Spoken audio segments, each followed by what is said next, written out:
مجھے مبارک رہے، مجھے دھنیواد ہے خداوند تیرا کلام جو ایک بھید ہے، تیرا کلام جو محیط ہے، جو انسان کی سوچ اور سمجھ سے باہر ہے.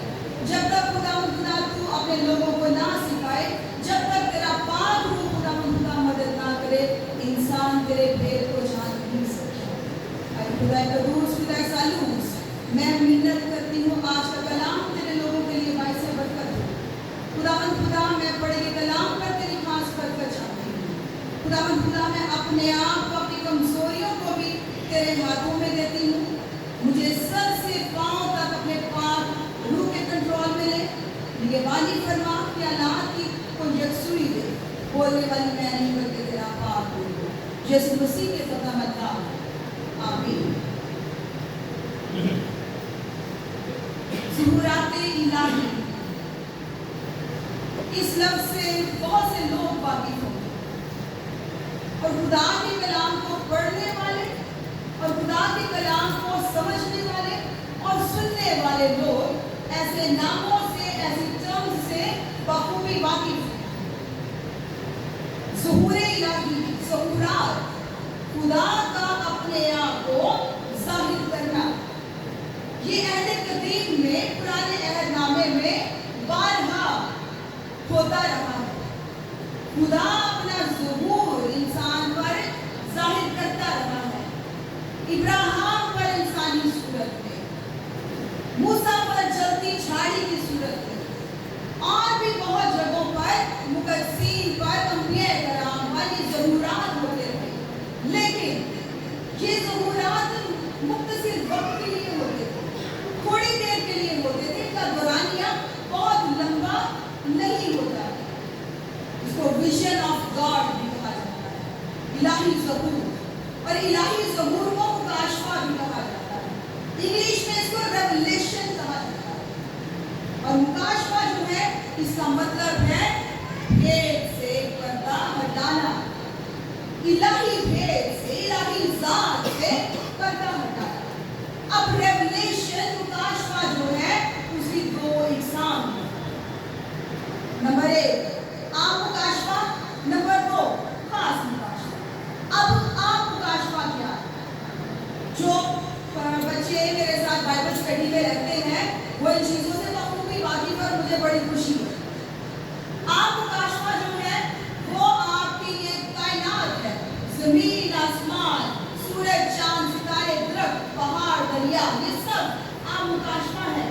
اس میں آپ خدا تعالیٰ کا قادر مطلق کا روپ دیکھتے ہیں اور نہیں دیکھتے. آپ اس کو جانتے ہیں اور نہیں بھی جانتے. اور نمبر 2 پہ خاص مکاشفہ. خاص مکاشفہ کی بھی دو اقسام ہیں. نمبر 1 خواب اور نمبر 2 رویا. نمبر 1 خواب جو ہے مختلف ادوار میں مختلف لوگوں کو الہی خواب جو تھے وہ نصیب ہوتے تھے، جس میں ہم سلیمان بادشاہ کی بات کریں گے. اور خدا سلیمان کے پاس آیا، خواب میں خدا نے اسے کہا کہ مانگ، تو اسے کیا مانگتا ہے؟ تو سلیمان نے کہا کہ مجھے عقل اور دانائی دے. خدا نے کہا نہ تم نے مجھ سے مال و دولت مانگا، نہ تم نے اپنی آسائشیں مانگی، لہٰذا تیرے جیسا حکیم شخص ہوئے زمین پر نہیں ہوگا، اور مال و دولت کی انتہا ہوگی.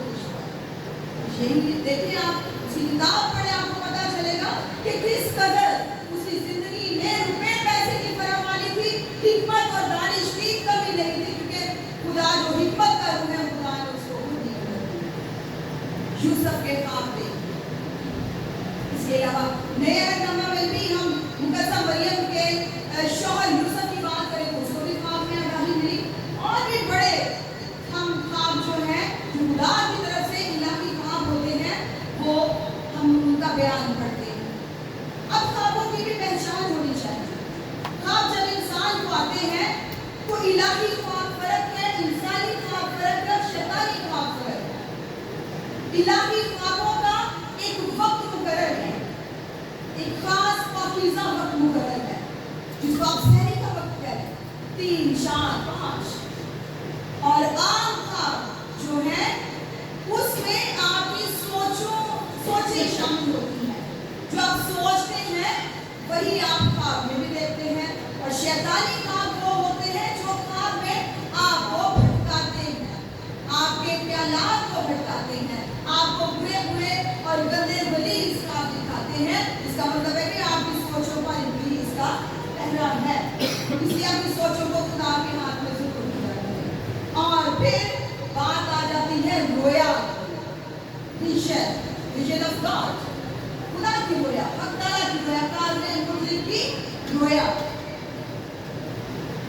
रोया जो है एक बड़ी खास बरकत है, ये इल्हाम है जिसमें इंसान जो है मुकम्मल तौर पर पाक रूह के कंट्रोल में होता है।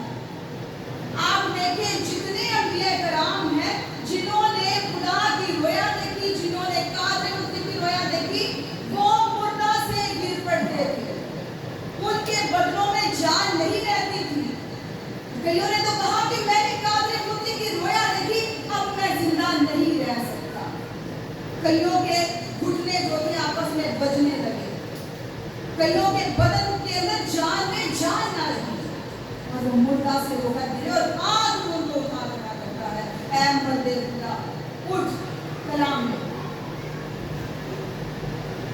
विजन ऑफ गॉड जिसके हिस्से में आता है, जिसको खुदा दिखाता है, समझे कि वो मुकम्मल तौर पर पाक रूह के कंट्रोल में होता है। इंसान का बदन तो उस जगह मौजूद होता है जहाँ पर वो होता है, लेकिन उसकी रूह जो है वो तीसरे आसमान तक उठा ली जाती है। आसमान कितने हैं? कोई बताएगा मुझे? आसमान कितने हैं? कितने हैं? 7। कितने कहते हैं? 7। अगर 7 कहते हैं तो आप गलत हैं। आसमान बिब्लिकली आपकी बाइबल जो कहती है, खुदा के जो आसमान है वो 3 है। एक ये फिजा, एक उससे जो ऊपर है सूरज चांद सितारे कला, और उससे ऊपर जो है वो आने वाला है जहाँ पर इलाही मखलूकात रहती हैं, जहाँ पर खुदा का ज़बूर है, जहाँ पर खुदा का तख्त है।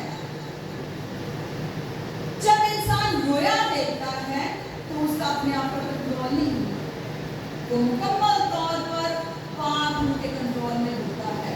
यही रोया, ये एक अजीम रोया है हिजकिय्याह की रोया, और इसको जब हिजकिय्याह बनी इस्राइल के साथ, असीरों के साथ नहर किबार के किनारे मौजूद था, तो वो शुमाल की तरफ देखता है और कहता है कि मैंने एक बड़ी घटा लिपटती हुई आग और उसके गिर्द रोशनी चमकती हुई देखी, और उसके बीच से यानी उस आग में से सीकर की ओर निकल किसी सूरज जलवागिर हुई, और उसमें से 4 जानवरों की एक छवि नजर आई, और उनकी शक्ल यूं थी कि वो इंसान से मुशाबे थे, और हर एक के 4 चेहरे और 4 बातें, उनकी टांगें सीधी थी, और उनके पाँव के तलवे बछड़े के पाँव के तलवे की मानिक थे, और वो मंजे हुए पीतल की मानिक झलकते थे, और उनकी चारों तरफ पैरों के नीचे इंसान जैसे हाथ और चारों के चेहरे और पर यूं थे कि उनके पर एक दूसरे से बाहर व्यवस्था थे, और वो चलते हुए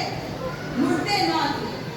अब उनके चेहरों का बयान है कि वाई का उनके चेहरों की मुशाबत यूं थी कि उन चारों का एक एक चेहरा इंसान का, एक एक शेर बकर का उनकी दाहिनी तरफ, और उन चारों का एक एक चेहरा सांड का, बाईं तरफ उनका चारों का एक एक चेहरा उकाब का था। अब ये पाक मुकद्दस जानदार है। यूनानी जुबान में इनको टेट्रामोरिफ कहा जाता है।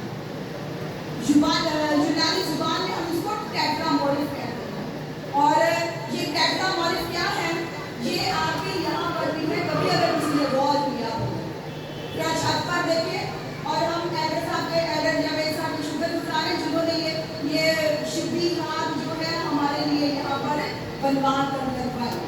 ये 4 मुकद्दस जानदार है, और इनको चारों अनाजील के साथ तशबीह दी जाती है। असल में ये चारों जानदार यीशु मसीह की शख्सियत को जाहिर करते हैं। शेर बकर, अगर आप ऊपर देखें तो शेर बकर है, पहला जानदार जो है वो शेर बकर है, और मत्ती की अंजील पहली अंजील है जो यीशु मसीह को यहूदा का शेर बकर बताती है, शेर बकर की मानी बताती है, और यहूदियों का बादशाह और दूसरा जानवर बैल है। और बैल जो है एक पालतू जानवर है और इसकी खासियत जो है वफादारी है, मुसलसल काम करना। और इस अंजील में, मरकज़ की अंजील में यीशु मसीह को बाप का वफादार नौकर बताया गया, एक बैल की तरह। और इंसान, तीसरा शख्स कौन सा है? इंसान। 34वीं सूरत इंसान को ये लूका की अंजील के साथ मंसूब किया जाता है। और मुकद्दस लूका की अंजील में बताती है कि इंसान जो है खुदा की आला तरीन मखलूक है, जो खुदा की शबीह पर है, जिसके अंदर खुदा ने जिंदगी का दाम फूंका। लिहाजा लूका जो है वो यीशु मसीह को कामिल इंसान के तौर पर पेश करता है। और चौथी सूरत उकाब, उड़ते हुए उकाब। उकाब जो है इंतहाई समझदार परिंदा है और बुलंद परवाज़ परिंदा है। और ये यूहन्ना की इंजील को अगर आप पढ़ें तो ये यीशु मसीह को इलाही ज़ात बताता है। शुरू में ये कहता है कि इब्तिदा में कलाम था, कलाम खुदा के साथ था और यही कलाम खुदा के साथ था, सब चीज़ें इसके वसीले से वजूद में आई। वो शुरू में ही यीशु मसीह को इब्ने खुदा कहता है। उसके आला के अल्लाह की परवाज़ जो है वो उकाब की तरह है। लिहाजा इब्ने खुदा को बड़ी खूबसूरती और सफाई से पेश करता है। चार जानदार, इनके बारे में और कहा जा रहा है कि ये जो जानवर है, इनके हल्के जो हैं, इनके हर तरफ आंखें ही आंखें हैं। ये मिस्टीरियस जानवर है।